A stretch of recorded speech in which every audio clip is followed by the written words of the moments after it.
যদি আযাব হইয়েই পড়ে তখন উপায় কি? কি আর আযাব হবে তার দলিলের তো অভাব নাই। শুধু কি তাই, কবরে যে আযাব হবে আল্লাহ তার নমুনা দুনিয়ায় দেখায় দিছেন। কত কবরে আগুন দেখা যায়, কত কবরে সাপ বিচ্ছু দেখা যায়, ধোঁয়া দেখা যায়, বাংলাদেশের ইতিহাস। আবার কত কবরে 30 বছর পরে কাফনটা সাদা, লাশও তাজা, একটা কালো দাগ নাই, কাদার দাগ নাই। 30 বছর পর এই দেশে যত কবরে আযাব দেখা গেল সব বেনামাজির লাশ, আর যত কবরের কাফন সহ তাজা পাওয়া গেল সব হলো নামাজি বান্দার লাশ। ফজরের নামাজে ডাক দিছি, আসসালাতু খায়রুম মিনান নাওম। বান্দা তোরে ফজরের নামাজে মসজিদে পাই নাই। জোহরের নামাজে ডাক দিলাম, ফজরেরটা মাফ কইরা দিব, যদি একটু আইসা আমার ডাক দাও। তোর কপাল এত খারাপ, জোহরের নামাজেও তোরে পাই নাই। আসরের নামাজে ডাক দিলাম, আবার আয় হাইয়া আলাস সালাহ। এই সময় তোরে পাই নাই। আমি আল্লাহ রাগ করি নাই। আশায় আশায় আবার আমি মাগরিবে ডাক দিছি, আয়। আমি আল্লাহ তোরে ডাকলাম, পাই নাই। আমি আল্লাহ বেজার হই না, আবার আশায় থাইকা তোরে এশার সময় ডাক দিলাম, আয়। এশার নামাজেও যখন আও নাই, আমি আল্লাহ এখনো তোর আশা ছাড়ি নাই। এতক্ষণ তোরে ডাকছি, আয় মসজিদে হাজির হ। দূরের থেকে ডাক দিছি, যখন তোরে 5 বেলায় পাই নাই, এখন আমি আল্লাহ তোর কাছে হাজির হয়ে ডাকতেছি। এখন আমি আল্লাহ তোরে ডাকতে আইসা বসছি, প্রথম আসমানে আমি হাজির হয়ে গেছি। একদিন আর দুদিন না, প্রত্যেক দিন রাতের শেষ ভাগে আল্লাহ ডাকেন, আলামি মুস্তাগফিরিন ফাগফির আলাহ।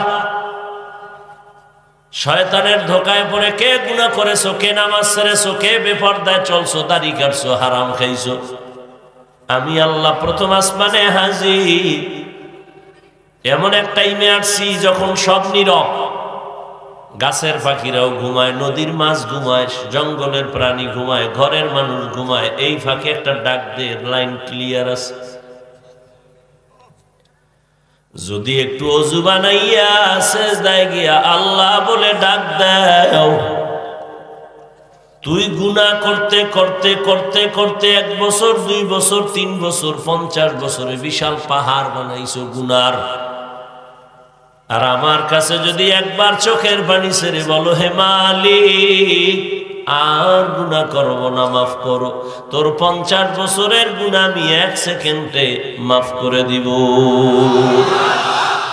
আতিনা ফি দারে দুনিয়া না হাসান, আতিনা ফি দারে উকবা না হাসান, ইয়া গিয়াসাল মুস্তাগীসিন ইহদিনা লিফতিখারা বিল উলুমে ওয়াল গিনা।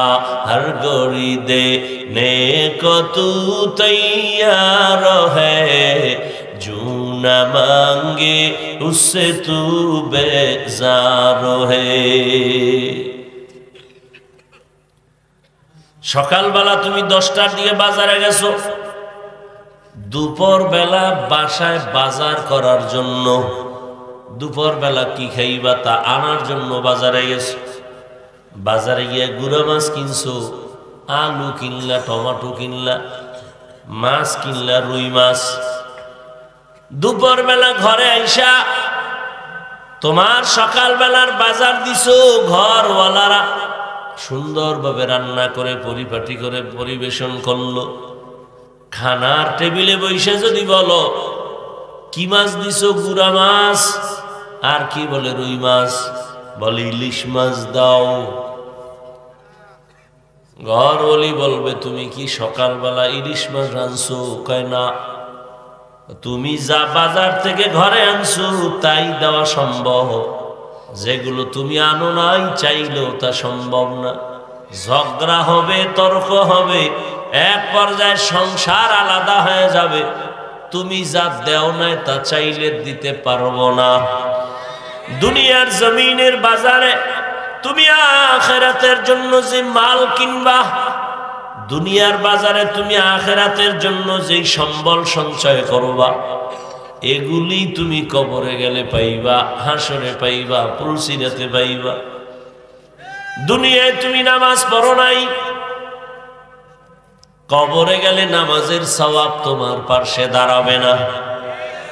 আর যদি নামাজ পড়িয়া রোজা রাখিয়া কবরে যাও, নবী বলেন কালান নবী সাল্লাল্লাহু আলাইহি ওয়া আলিহি ওয়াসাল্লাম ইযা উযিআল মাইয়িতু ফি কবরিহি জাআল কুরআনু ইনদা রাসিহি ওয়াস সালাতু আন ইয়ামিনিহি ওয়াস সিয়ামু আন শিমালিহি ওয়া সাইরুল হাসানাতি ইনদা রিজলাইহি। মাইয়িতকে যখন কবরে রাখা হবে, চার জিনিস চার দিক থেকে যাবে সহযোগিতার জন্য। ফেরেশতা প্রশ্ন করার আগে বলবে আসবা না, ডিস্টার্ব করবা না। কে বলে আমি মাথার কিনারায়, বলবে আমি কোরআন। ফেরেশতা ডান দিক দিয়ে ঢুকবে, বলবে সাবধান আসবা না। কে তুমি? বলে আমি হলাম এই বান্দার প্রিয় বন্ধু নামাজ। বাম কিনারা থেকে আওয়াজ আসবে আমি রোজার আমল। পায়ের কিনারায় আসবে আমি যাবতীয় সুন্নতের আমল, মেসওয়াকের আমল, দস্তারখানের আমল। আর আপনি যদি নামাজ না পড়েন কি যাবে? চরমনার জমিনে ঘুমান্ত সৈয়দ ইসহাক রাহমাতুল্লাহ আলাইহি বলতেন, এ দুনিয়ার পাগলেরা, যতই তুমি যুক্তি দিয়ে বলো কবরে কোনো আযাব হবে না, এরকম বলনেওয়ালা বাংলাদেশে ও তো ইসহাক সাহেব কয়ে গেছে, জীবনে হারে দেখি নেই, বহু আগে। আর এখন বাস্তবে তা শুরু হয়েছে। ইউটিউব খুললে বহু আলেমরা এগুলো নিয়ে বক্তব্য দিতেছে, কবরে কোনো আযাব হবে না। হুজুরে সুন্দর একটা সমাধান দিয়ে গেছে। আচ্ছা, যদি আযাব না হয় তাহলে তোমারও পেরেশানি নাই, আমারও পেরেশানি নাই। যাইয়া যদি দেখো নামাজ না পড়ার কারণে ফিডা, যদি আযাব হইয়াই পড়ে তখন উপায় কি? কি আর আযাব হবে তার দলিলের তো অভাব নাই। শুধু কি তাই, কবরে যে আযাব হবে আল্লাহ তার নমুনা দুনিয়ায় দেখায় দিছেন। কত কবরে আগুন দেখা যায়, কত কবরে সাপ বিচ্ছু দেখা যায়, ধোঁয়া দেখা যায়, বাংলাদেশের ইতিহাস। আবার কত কবরে 30 বছর পরে কাফনটা সাদা, লাশও তাজা, একটা কালো দাগ নাই, কাদার দাগ নাই। 30 বছর পর এই দেশে যত কবরে আযাব দেখা গেল সব বেনামাজির লাশ। আর যত কবরের কাফন সহ তাজা পাওয়া গেল সব হলো নামাজি বান্দার লাশ। মাখন সুসতি নামাজে পাঞ্জে গানা ফাওয়াইলুল লিল মুসাল্লিনাল্লাযিনা। অনেক কষ্ট হইতেছে আমার কথা বলতে, পুরা মাথা ঘাড় ব্যথায় অস্থির, জোর করে বলতেছি। মনে হয় শুয়ে পড়লে ঘুমাইছে যাবে, পাগল হয়ে যেতেছে। মানুষও পাগল বানায় ভাই, কি করা। কমিটিরা যে দাওয়াত নেয় তখন মনে হয় পৃথিবীতে ওর থেকে আমি বড় পীর আর ওর জন্য নেই। যা কই হ্যাঁ হুজুর ঠিক ঠিক, হুজুর ওয়াজ লাগবে না তো কেন যাবো, একটা শুধু দোয়া করে আমি। কি পরিমাণ আমারে পিসাব মাইনা এরপরে ডেট গুলো নেয়। আল্লাহ,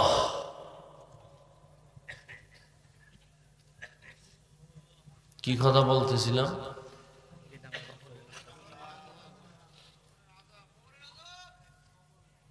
চার জিনিস যাবে কবরে, সেটা দুনিয়ার থেকে অর্জন করা লাগবে, না হয় কবরে যাবে না। তো কবরে আযাব হবে দলিল অভাব নাই। রহমতের নবী রাস্তা দিয়া চলতেছেন, সাহাবায়ে কেরাম সাথে চলতেছেন। হঠাৎ করে বললেন, হে সাহাবায়ে কেরাম দাঁড়াও, কবরের মধ্যে আযাব হইতেছে, দোয়া করি। কে কয়? রহমতের নবী বলেন দাঁড়াও, কবরের ভেতরে আযাব। এখন প্রশ্ন একদল কইরেই ফেলবে, আর প্রশ্ন করার এলাকায় তো এসে। নবী গায়েব না জানলে কবরের আযাব দেখে কেমন? কি আহলে সুন্নাত ওয়াল জামাতের বিশুদ্ধ আকীদা, একমাত্র গায়বের মালিক আমার আল্লাহ, জমিনে আর কেউ গায়ব জানে না। আচ্ছা আমাকে সহজ, আমি পেঁচ গোছের কথা কম কই, কারণ আমার শ্রোতারাও সাধারণ মানুষ, বয়ানও সহজে দিতে চাই যাতে সহজে বুঝে। পেঁচের বয়ান করি না, আর আমার এই পেঁচ দেওয়ার নিয়ে এলেমও আমার নাই। আচ্ছা আমাকে সহজে একটু আল্লাহ বিবেক দিছে, বলেন তো আল্লাহ কয়জন? আল্লাহ যে এক, কোন দিক থেকে এক বুঝা কেন? কিন্তু আল্লাহর এক মানে কি? তার সমান আরো একজন আছে? তার ক্ষমতার মতো কারো ক্ষমতা আছে? তার স্পেশাল গুণের মতো কারো গুণ আছে? সবাই একমত? কেউ যদি মনে করে আল্লাহর স্পেশাল গুণটা আরো একজনের মধ্যে আছে, তাহলে কি আল্লাহ ওই গুণের ক্ষেত্রে এক থাকে না দুই হয়ে গেল? শরীক হইল না, শিরিক হইল না? এই কথাটা মাথায় রাখবেন। তাহলে আল্লাহ তো গায়েবের মালিক, কথা বলেন না কেন? নাকি বলবেন যে আল্লাহ গায়েব জানে না? জানেন। এই গুণটা আল্লাহর স্পেশাল।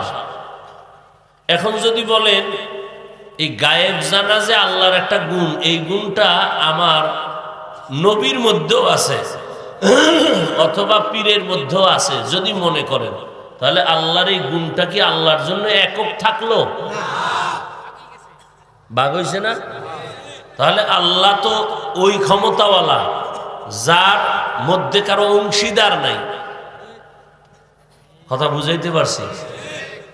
আল্লাহর ক্ষমতা আর একজনকে দেওয়া, আল্লাহর গুণ কারো মধ্যে আছে, তুলনা দেওয়া, মনে করার নাম শিরিক। যারা মনে করে তাদের নাম মুশরিক। আল্লাহর এটা স্পেশাল গুণ। রিজিক দেনেওয়ালাকে, এটা আল্লাহর স্পেশাল গুণ। এখন এই গুণটা আরো কারো মধ্যে আছে, যদি মনে করে যে আমার সরকারও রিজিক দেয়, গ্রামীণ ব্যাংকও রিজিক দেয়, আর ছেলেরাও চাকরি করে আমার রিজিক দেয়, তাহলে আল্লাহর যে একক ক্ষমতা রিজিক দেওয়া, এটার থাকলো? ভাগ হইল না? তাহলে আল্লাহ যে এক, এ কথাটা আর থাকে না। আর আল্লাহ এক যদি বলতে চান, তাহলে রিজিক দেনেওয়ালাও ক্ষেত্রেও আল্লাহ কি? এখানে কারো অংশীদারিত্ব? কেউ যদি মনে করে আছে, মনে করার নাম শিরিক। যে মনে করবে তার নাম মুশরিক। তুমি হেন উঠছো কেন বয়ান শুনতে? হ্যাঁ বয়ান শুনো, তুমি এদিক সেদিক তাকাও কেন?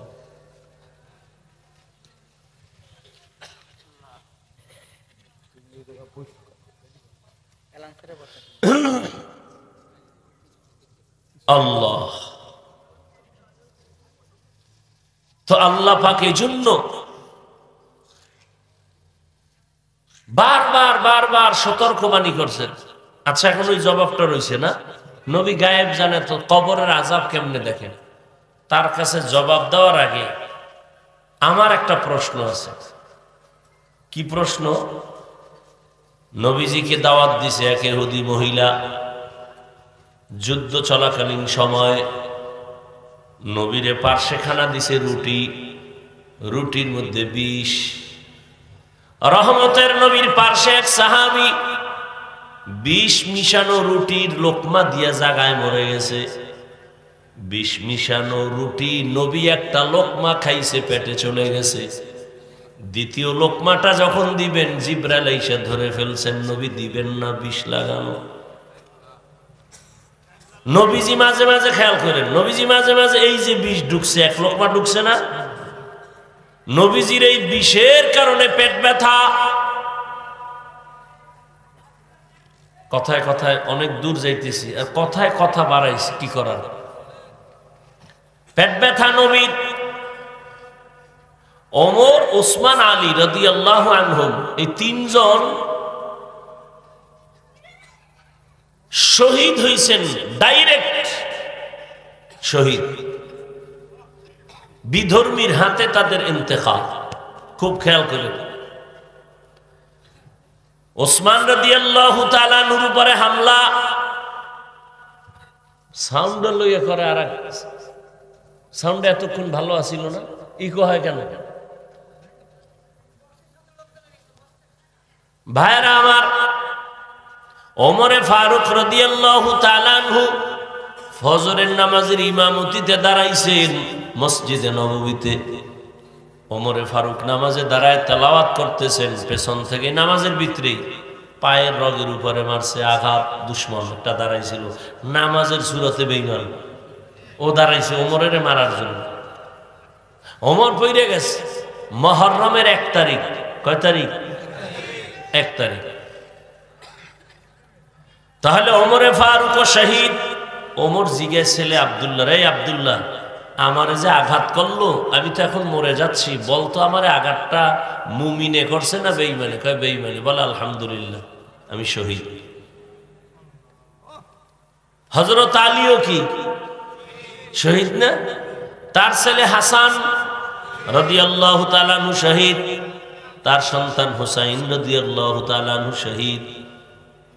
এই যে বর্ণনাটা দিলাম, অর্থাৎ তরবারির দ্বারা, এই শহীদ, এই তরবারির শহীদ বড় দামি না?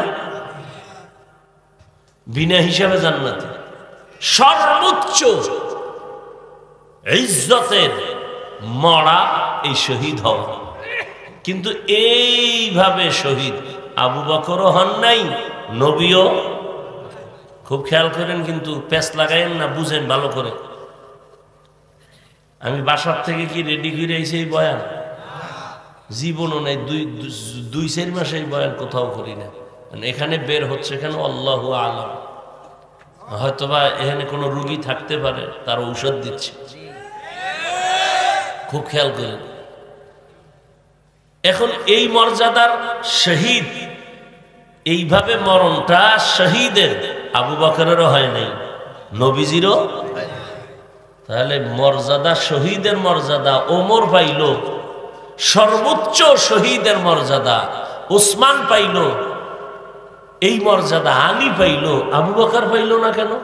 অথচ আবু বকর তো তাদের থেকে দামি না, নবীর তো তুলনাই নেই। তাহলে এই মর্যাদা তাদেরকে আল্লাহ দিলেন না কেন? একটা কঠিন প্রশ্ন না? এর সংক্ষিপ্ত জবাব হলো, ওই আল্লাহর নবীও শহীদ,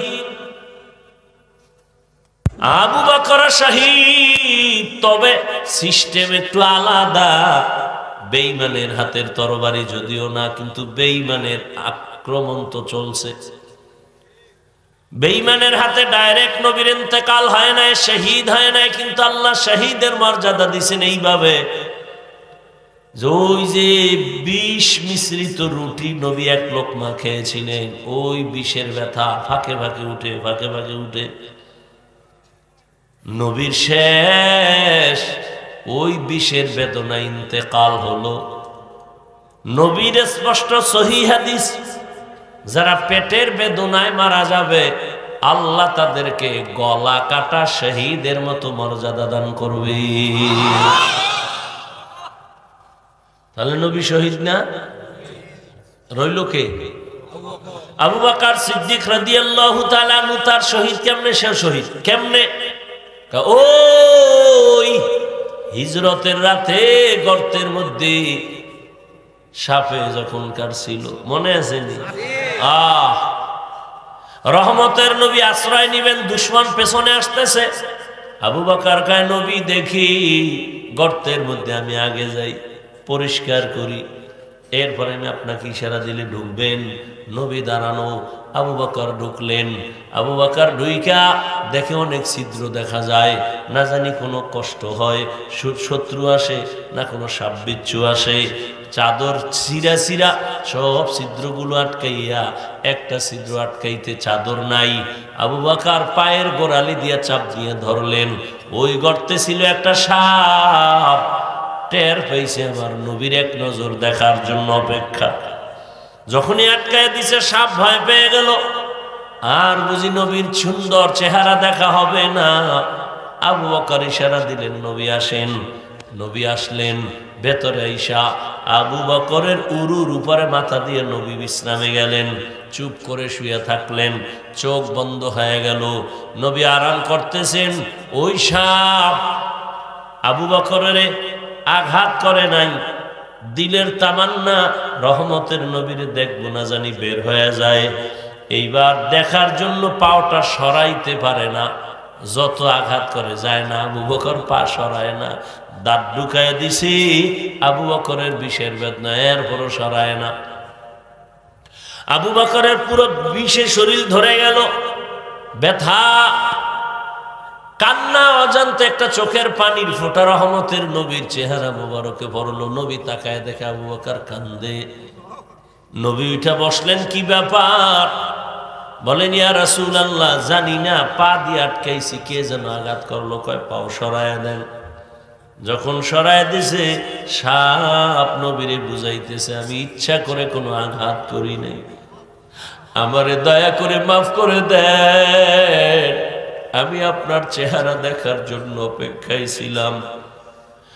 নবীজির সাথে সাথে হাতের আঙ্গুল দিয়া লালা নিয়া যখন দিছে, সাথে সাথে পুরা বিষ পানি হয়ে গেছে। ঠিক এটাই সবাই জানে, এটাই প্রসিদ্ধ ঘটনা।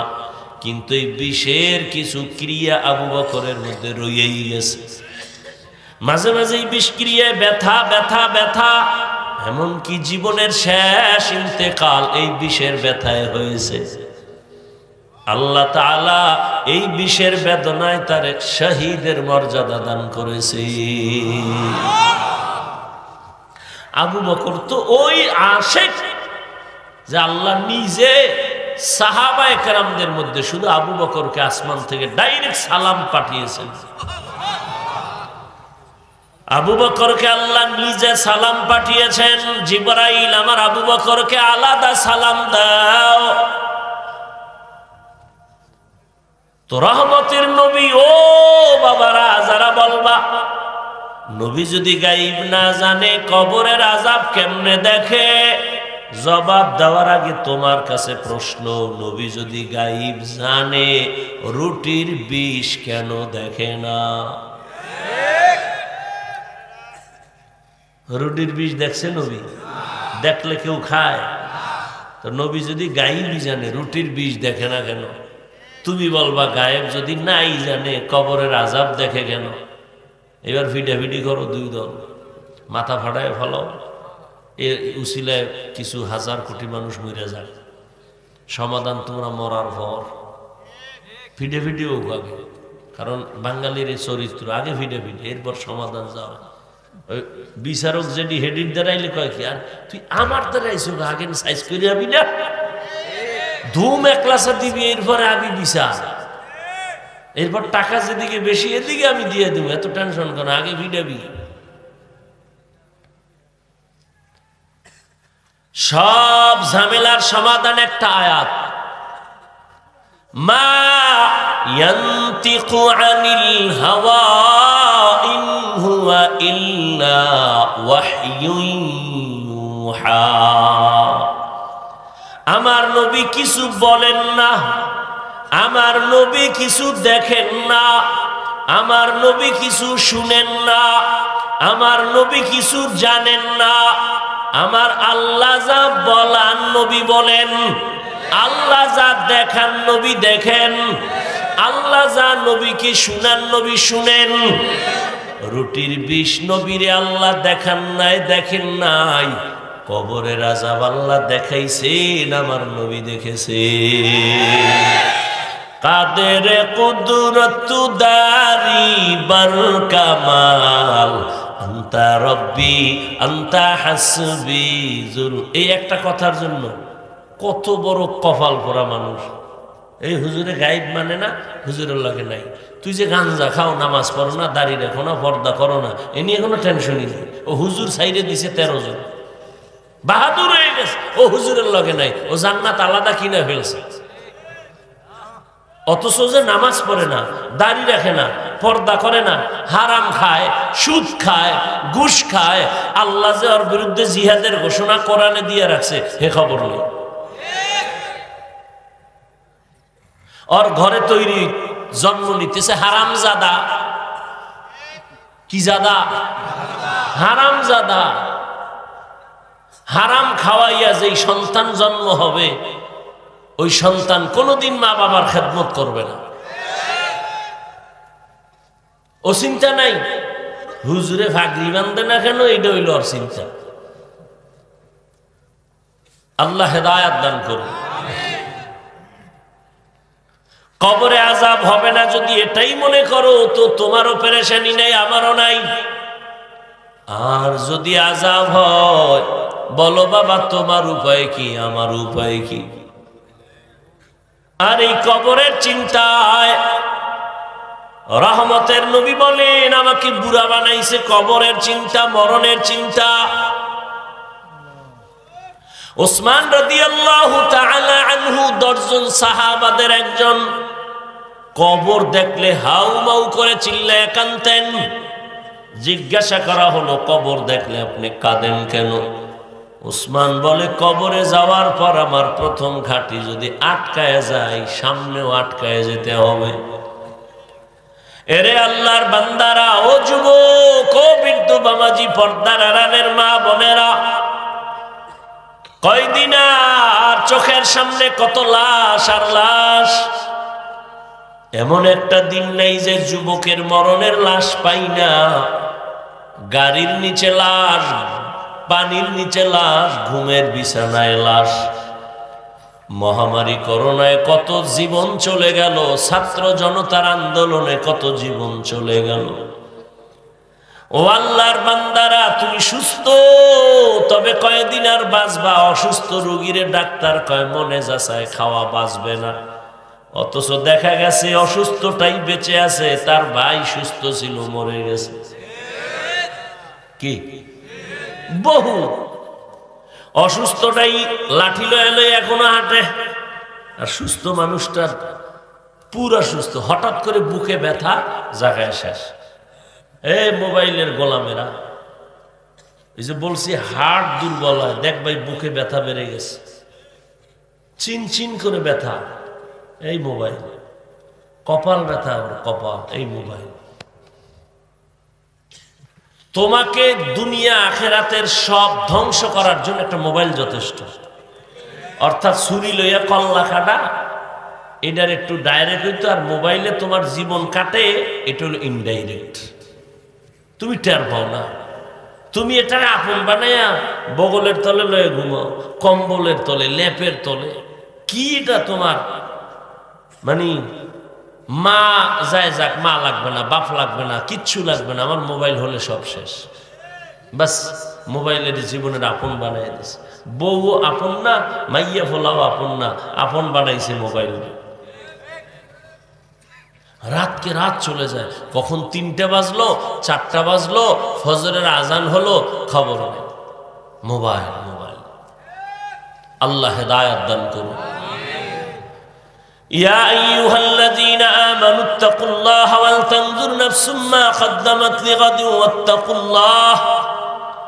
ও পরপারের যাত্রী, পরপারে যাওয়ার আগে তাড়াতাড়ি বাজারটা কমপ্লিট করে নাও। আর কয়দিন? পরকালের সম্বল সঞ্চয় করো, নামাজ পড়ো, রোজা রাখো। এবার আমি তোমাকে ফিনিশিং এ নিয়ে বলতে চাই, বাবা, আমি যে এতক্ষণ তোমাকে বয়ান শুনাইলাম, একবারও বলি নাই তুমি টুপিওয়ালা, দাড়িওয়ালা, বড় হুজুর হও। একবারও বলি নাই আমি কওমি মাদ্রাসার সন্তান, তুমি কওমিতে যাও। আমি তাবলীগের লাইনের সন্তান, পীরের মুরিদ, তুমি ওই লাইনে যাও বলি নাই। বাকি তুমি গেলে আলহামদুলিল্লাহ, তবে স্কুলে পড়া বাদ দিবা এটা আমি বলি না। তুমি পড়ো, স্কুলে পড়ো, কলেজে পড়ো, চাকরি করো, ব্যবসা করো, কোনো বাধা নাই। তুমি একজন ডাক্তার হও, প্রফেসর হও, ইঞ্জিনিয়ার হও, ব্যবসায়ী হও, চাকরিজীবী হও, তবে অনুরোধ আমার ছোট্ট, বেয়াদব হইও না রে বাবা। তোমার ব্যবহারে কোনোদিন মা বাবা যেন কষ্ট না পায়। কষ্ট পাইলেই বরদোয়া শুরু। আতুলে বরদোয়া করা লাগে না, কষ্ট পাইছি এটাই বরদোয়া। তোমার আচরণে দিল খুশি, এটাই দোয়া। শিক্ষকের সাথে কখনো যেন বেয়াদবি না হয়। মা বাবার সাথে বেয়াদবি করবা না, আলেমদের সাথে বেয়াদবি করবা না। তাহলে তুমি দামি মানুষ হয়ে যাইবা। ডাক্তার হলেও সম্মান বাড়বে, ইঞ্জিনিয়ার হলেও সম্মান বাড়বে, কারণ সম্মানের মূল থিম হলো আদব। বেয়াদবের সম্মান নাই। ও বড় শিক্ষিত হলেও জুতার বাড়ি। কি ডাক্তার হইয়াও কি ওই যে তাসনিমা খাইছে না, এমবিবিএস ডাক্তার হইয়াও তাসনিমা জুতা খায়া পালাইছে কেন? বেয়াদবি করেছে। তুমিও যদি বেয়াদব মার্কা ডাক্তার হও, তাহলে তুমিও গাড়ি রেডি রাখো, কখন জুতে খায়া পালাবা। আর যদি আদবওয়ালা ডাক্তার হও, মা বাবার দোয়া নাও, শিক্ষকের দোয়া নাও, আলেমদের দোয়া নাও, তোমার নামে এই জমিনে মরে গেলে বিশাল ইতিহাস লেখা হবে, সম্মানের ইতিহাস। কবি নজরুলের গুণগান গাও। তোর মতো সারা রাত যদি মোবাইলে যুবক আকাম করত, জীবনে কবি নজরুল হতে পারত না। ও আমার যুবক বাবারা, স্কুলে পড়ো, এবার একটু বাস্তবায়নে আসো। একেবারে নগদ পরিচয়টা দেই, নগদ ফলাফলটা দেখো তো। তোমার লাইনে যুবক জেনারেল লাইনে পড়ে, চাকরি করে, ব্যবসা করে, স্কুলে পড়ে, কলেজে পড়ে, সত্য কথা বলো, 5 বেলার নামাজি দাড়িওয়ালা আসেনি? তোমার জিন্দেগির ওয়াজ এটাই, আর কোনো ওয়াজ নেই। এই এতটুকু ওয়াজ, শুধু এতটুকুই তুমি তোমাকে বলো যে তোমার লাইনের যুবকটা স্কুলে পড়ে, নামাজ পড়ে, তুমি পারো না কেন? ওর পা দোয়া পানি আইনো, খালি পেটে 3 বেলা পান কইরো, এটা তোমার ঔষধ। তোমার মতো যুবক র্যাব, আর্মি, পুলিশ, বিডিআরের চাকরি করে, 5 বেলার নামাজ পড়ে, বলো তুমি কেন পারো না? তোমার মতো যুবক রাস্তায় গাড়ি চালায়, নামাজ পড়ে, তুমি কেন পারো না? তোমার মতো যুবক ওসি, ডিসি, এসপি দাড়িওয়ালা নামাজি আছে, তুমি পারো না কেন? তোমার মতো যুবক ডাক্তার, প্রফেসর, ইঞ্জিনিয়ার, 5 বেলার নামাজ পড়ে, দাড়িওয়ালা নাই, তুমি কেন পারো না রে বাবা? তোমার কপাল বড় খারাপ, এখনো সময় আছে, তওবা করো। ও পর্দার আড়ালের আম্মা জানেরা, বোনেরা, আপনাদের মতো কত মা এখনো আছে পর্দা করে, বেপর্দায় চলে না, নামাজ ছাড়ে না, স্বামীর মালের খেয়ানত করে না, মোবাইলে চরিত্র বিক্রি করে না, 5 বেলার নামাজ পড়ে রে মা, আপনারা কেন পারবেন না? এখনো সময় আছে, তওবা করেন। জীবনে নামাজ ছাড়বেন না, বেপর্দায় চলবেন না, স্বামীর মাল খেয়ানত করবেন না। এই ছেলেরা, মেয়েরা, এই বাবার টাকা উড়ায়, এর কপাল ভরার গোষ্ঠী, একবারও চিন্তা করে না আজকে যদি বাবায় মরিয়া যায় তাহলে পুরো সংসার তোমার জিম্মায় চলে আইব না? কি যুবক আসবে না? তা তুমি বাবার টাকা নষ্ট করছো না? মূলত এই টাকা তো তোমার, এই সম্পদ তো তোমার। বাবা আজ মরে গেলে সব তোমার হয়ে যাবে। তা তুমি তোমার সম্পদ নিজে কেন নষ্ট করো, কেন ক্ষতি করো? আসল পুঁজির থেকে যদি কেউ খেয়ানত করে, ভালো করে লিখে রাখবা, কোন কামাই রুজি রোজগারের আসল পুঁজি যদি কেউ চুরি করে, খেয়ানত করে, যেমন তোমার বাবার টাকা, স্বামীর টাকা স্ত্রী খেয়ানত করে, বাবার টাকা সন্তান খেয়ানত করে, ওই সংসারে কোনোদিন কোটি কোটি টাকা কামাই করলেও বরকত হবে না, হবে না। তা তুমি তোমার বাবার ক্ষতি করো না, মূলত তোমার ক্ষতি। তোমার বাবা তোমার জন্য কামাই করে, নিজের জন্য কিচ্ছু করে না। কোনো বাবা নিজের চিন্তা করে না, সন্তানের চিন্তা করে, স্ত্রীর চিন্তা করে, গাধার মতো কাজ করে। সন্তান শান্তিতে থাক, এটাই তার শান্তি, স্ত্রী শান্তিতে থাক, এটাই তার শান্তি। এই চিন্তা যদি মা করত, কোনদিন স্বামীর মালের খেয়ানত করত না। সন্তান যদি করত, মা বাবার টাকা চুরি করত না। এই মোবাইলকে কেন্দ্র করে কি পরিমাণ টাকা চুরি করো মা বাবার। নিজের কপাল নিজে পুড়তেছ। এখনো সময় আছে, তওবা করো, আল্লাহকে মনে মনে বলো, শুনাইয়া বলা লাগবে না, মনে মনে বলো, হে আল্লাহ, জীবনে কত শয়তানের ধোকায় পড়ে দাড়ি কাটলাম, নামাজ ছাড়লাম, বেপরদায় চললাম, আজকে থেকে রেডি হয়ে গেলাম, আর নামাজ ছাড়বো না, বেপরদায় চলবো না, মা বাবার সাথে বেয়াদবি করবো না, শিক্ষকের বরদোয়া নিব না, উলামায়ে কেরামের পরামর্শ নিয়ে নবীর তরিকায় চলবো। তওবা করার মতো যদি নিয়ত হয়, মুনাফিকি যদি না থাকে, তওবার খাঁটি নিয়ত যাদের আছে, দুটো হাত আমার আল্লাহকে দেখায় দাও। আয় আল্লাহ, হাতগুলো কবুল করে নেন, তওবা কবুল করে নেন। আয় আল্লাহ, আমরা তওবার নিয়তে যারা হাত তুলছেন, আর নামাজ ছাড়বে না, বেপরদায় চলবে না, দাড়ি কাটবে না, মা বোনেরা বেপরদায় চলবে না, মোবাইলে চরিত্র নষ্ট করবে না, স্বামীর মাল খেয়ানত করবে না, আমাদের তওবা কবুল করে নেন। তওবার উপরে মজবুত হইয়া চলার তৌফিক দান করেন, আমিন।